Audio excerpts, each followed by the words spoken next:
Update time! Yes, it has been a while, and the reason is I ran out of pieces twice, and I'm still ordering more. I'm still ordering more, and I bought an overwhelming supply this time. I'm not messing around anymore with getting stuck without elements. So yeah, I ordered as many things as I think I need to keep this thing going, because that's how I roll. Anyway, structure much different, much more compact, much more strengthened. The biggest thing is what was loosely kind of just stuck together with brackets is now fully pinned together with Technic elements to get everything together. And the first time I tried what I'm going to show you, the whole thing tore apart. So one big part of Lego is failure. Failure happens. We learn from failure. Failure is not a bad thing. It's going to happen all the time. I break stuff all the time. Things fall all the time. But it's better to have it happen early.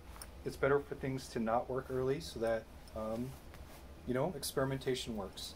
So what's really cool about this structure is just being able to do something like this.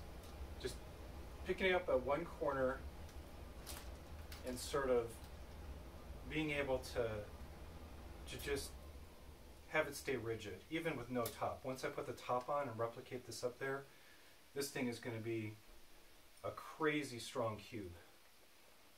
Or rectangle. Yeah, not a cube. Not a cube or rectangle. I was wrong. But you can see how it's starting to flex a bit, but that is not a lot considering the amount of cantilevered overhang, and that there's only, you know, what is that, two little struts, maybe doubled up on each side. The whole weight of that is just kind of carrying through that little bit. But the important thing is it's not ripping apart. It's holding, and the Technic is giving a little bit, but it's not just popping and shredding. So by the time the other side comes in, you know, this thing is kind of, it's just going to be wicked strong. Wicked strong. You know, holding it up by that.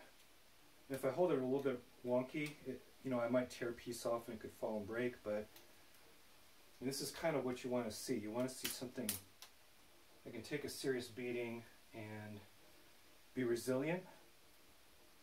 You know, just with this part being locked together, having that much strength in there is really good. And I know the volume's changing a bit because I don't have a microphone set up. I bought one. I bought a camera setup. It's not set up, technology setup wise.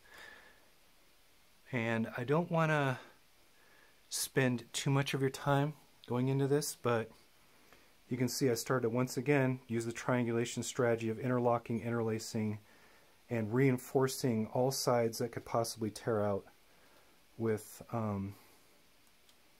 these new pins that have a pin receptacle at 90 degrees. They're just like the coolest element ever. And they're pricey, but I just don't see how I could do anything else in a compact way to give the look and features that I want. So as soon as the other stuff comes in, I've got additional frames I can put on there. You can see this one I was temporarily using the 90-degree pin. That was the old way of doing stuff. That's the old way. And coming in with those 90-degree pins, I mean, they're just like rivets. They're just like old school rivets. They really work. And they allow you to butt things up so cleanly and make them just crazy strong. But yeah, that is my minor update. Just taking a little bit of time. Besides just throwing something together as a concept and really coming through and reinforcing it. You know, it just takes a lot of time to break everything apart and put it back together, size everything out, rethink the proportions, because ultimately, you know, the idea here is to have, I don't even know, is this even going to fit? Ooh, look at that. I've I built myself into a corner. Built myself into a corner. So the idea is that. The idea is that if I turn the camera, all of a sudden you can see how the base will support the spaceship. Right? So doing the old Adam West up the side of the building quick visualization, you can see how the base will support this chunk.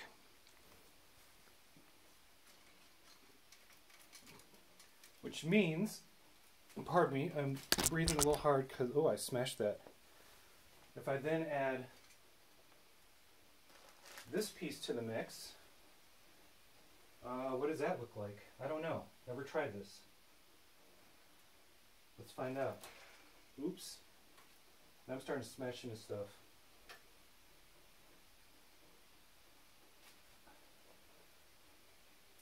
Base number 2, yeah, will ultimately tie into the fins down there. So yeah, I want to have 2 of these red bases to support the body, the top, then lock them together and worry about how to get the engines on, because those things are good. I don't know, they're probably that high as well.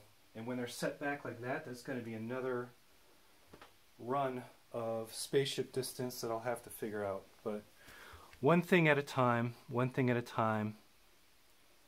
Be well, play well. Talk to you later. Bye. Bye.